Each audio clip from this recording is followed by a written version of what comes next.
5개 노선이 지나는 컴터풀 역세권을 형성하게 됩니다. 외지인 투자자들의 관심이 뜨겁다고 하는데요.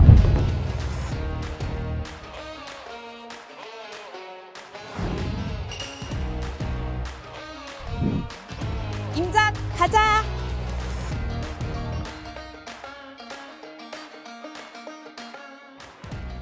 안녕하세요. KB부동산TV 임장가자 한지입니다. 최근에 GTX-A 동탄에서 수서 구간이 개통을 하면서 동탄역 일대 집값이 들썩이고 있다고 하는데요. 그렇다면 올 하반기에 GTX-A 개통을 앞둔 고양시 일대 분위기는 어떨지 저와 함께 오늘 임장 떠나볼까요? 우선 3월 말 개통한 GTX-A 노선 얘기를 안 할 수 없겠는데요. 동탄역에서 서울 수서역까지 19분이면 이동이 가능해졌어요. GTX-A 노선은 구간별로 순차적으로 개통할 예정인데요. 올 하반기에는 파주 운정역에서 서울역 구간이 개통을 앞두고 있고요. 운정역, 킨텍스역, 대곡역, 연신내역, 서울역까지 연결되는 구간인데요. 운정역에서 서울역까지 20분이면 도착할 수 있게 됩니다. 삼성역까지 연결되는 구간은 2028년에 개통할 예정인데요. 이때쯤에 GTX-A 전체 노선이 개통이 됩니다. GTX-A 노선이 지나는 파주와 고양, 성남, 용인, 동탄 신도시 등이 수혜 지역으로 주목을 받고 있는데요. 동탄 신도시 같은 경우는 임장가자에서 이미 다녀왔던 곳이죠. 동탄역 역세권 단지인 동탄역 롯데캐슬 전용 면적 102제곱미터가 2월에 22억 원에 실거래되면서 신고가를 경신했는데요. 직전 거래가보다 1억 원이 올랐습니다. 네, 최근에는 GTX-A 노선이 지나는 대곡역 일대로 외지인 투자자들의 관심이 뜨겁다고 하는데요. 그 이유가 뭘지 오늘 저와 임장가자에서 살펴보도록 할게요. 임장 가자!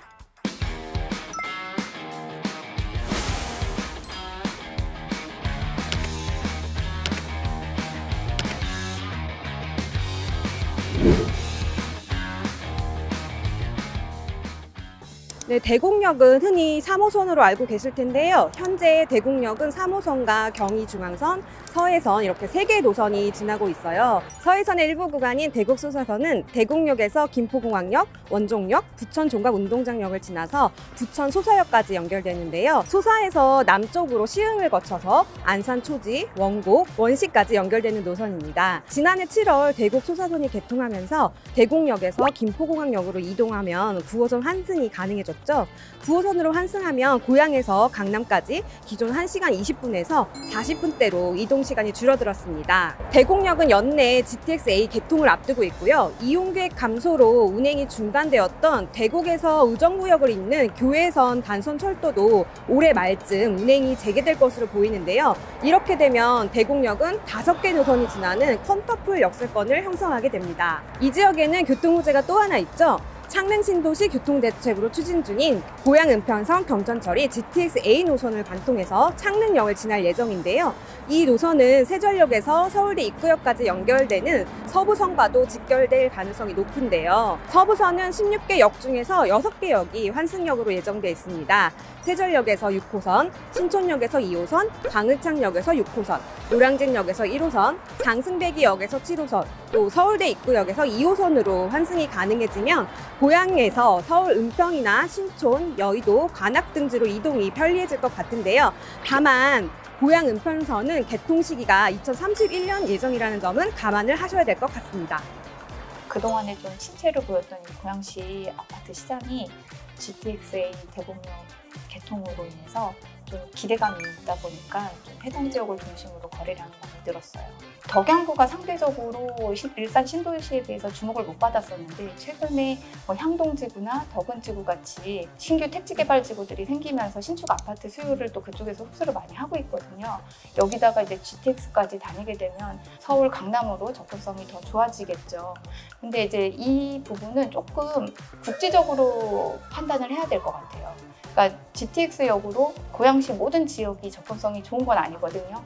그러니까 역 주변에 접근성이 좋은 지역들은 분명히 실수요자나 투자자들이 많이 볼 걸로 보여져요. 그렇지만 그러지 않은 지역들 같은 경우는 지금 금리도 높고 주택 경기도 안 좋고 그리고 또 대외적으로 상황이 좋지 않기 때문에 투자에는 좀 신중해야 될 것으로 보입니다. 제가 대곡역에서 나와서 지금 수혜단지 쪽으로 걸어가고 있는데요. 지금 보시다시피 주변에 뭐 비닐하우스랑 논밭밖에 안 보이거든요. 그래서 이 길을 쭉 따라서 가면 아파트 단지가 나오는데 지금 낮이라서 그렇지만 밤에는 가로등 같은 게 조금 어두울 것 같아서 무서울 수도 있을 것 같고, 그렇지만 일산신도시 초입으로 가는 길에 이렇게 개발이 가능한 땅이 아직도 남아있다는 상황인 거거든요. 대곡 역세권 개발은 10여 년 전부터 개발 계획을 수립을 해가지고 지금까지 이제 진행이 제대로 되지 못하고 있어요. 개발 계획 수립 당시에는 사업 추진에 대한 기대감으로 주목을 많이 받았었거든요. 근데 여러 가지 문제점들로 인해서 사업이 장기화되고 폐류되고 있는 그런 실정입니다. 그렇지만은 대곡 역세권 사업이 경의 중앙선 라인으로 이제 나다 보니까 또 다시 좀 개발되지 않을까라는 이런 기대감이 좀 있는 것 같아요. 근데 아직 토지 시장이나 이런 데 뚜렷하게 보이는 것 같지는 않은 것 같고요. 다만 이제 최근에 수도권에 개발 제한 구역 해제 논의들이 좀 있어서 이거에 편성해서 또 혹시 되지 않을까라는 생각하실 수도 있을 것 같아요. 근데 사업 시행자라든지 이런 부분들이 아직 명확하게 정해진 부분들은 아니어서 조금 더 시간을 두고 봐야 되지 않을까라는 생각이 듭니다. 임장 가자!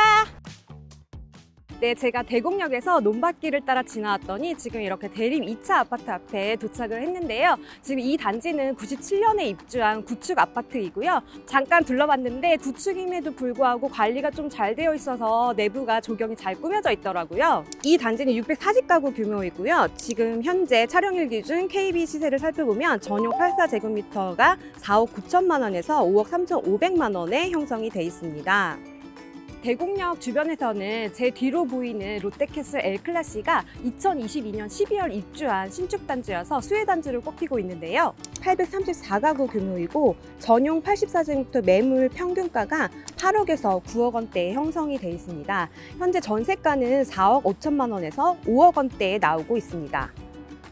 인근에 눈곡뉴타운 1구역을 재개발한 대곡역 두산 2부도 수혜단지로 꼽히고 있는데요. 이 단지는 493가구 규모이고요. 23년 1월에 입주를 했습니다. 지금 현재 전용 59제곱미터가 6억 3천만 원에 최근에 실거래가 됐습니다. 임장 가자! 95년 준공된 30년차 구축단지인 별빛마을 9단지는 고양시 덕양구 화정동에서 GTX-A 정차역인 대곡역과는 가장 가까운 입지에 속하는데요. 24개동 2008세대 규모이고요. 지하철 3호선 화정역과도 걸어서 10분 거리로 가까운 입지에 있습니다. 네, 이 단지 같은 경우는 2020년 5월까지는 전용 84제곱미터가 4억 원대에 거래되다가 대곡역에 각종 교통 호재가 가시화되기 시작하면서 2021년 12월 7억 4천만 원으로 역대 최고가를 찍기도 했는데요. 부동산 침체기를 좀 겪으면서 4억 원 후반대까지 가격이 떨어졌다가 최근 3월 16일에는 5억 6,500만 원으로 실거래되면서 소폭 오르고 있습니다. 네, GTX-A 창릉역 일대에서는 도내동 일대가 수혜단지로 주목받고 있는데요. 이 지역은 최근 1월 달에 고양 은평선 노선도가 공개되면서 아파트값이 조금 들썩이다가 지금은 약간 잠잠해진 분위기인데요. 네, 도내동 신축단지 세 곳의 경우 전용 84제곱미터 기준 KBC를 살펴보면 2018년 입주한 원흥동일 스위트 7단지가 8억 원대로 도내동에서는 가격이 가장 비싼 편이고요.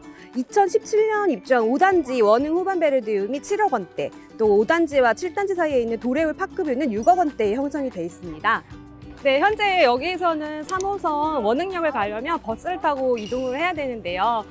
고양 은평선 개통 호재도 있고 창릉 신도시가 입주하게 되면 신도시 입주와 함께 같이 발전이 기대되는 지역이기도 합니다.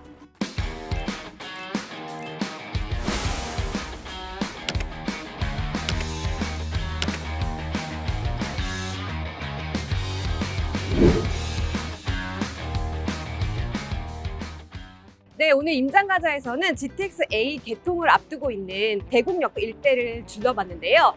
아직 여기는 공사가 한창 진행 중인 것 같습니다. 다음 영상에서는 일산 퀸테스역으로 이동을 해볼 텐데요. 이곳과는 분위기가 어떻게 다를지, 일산 신도시에는 어떤 수혜단지가 있을지 저와 함께 다음 영상 기대해주세요. 임장 가자!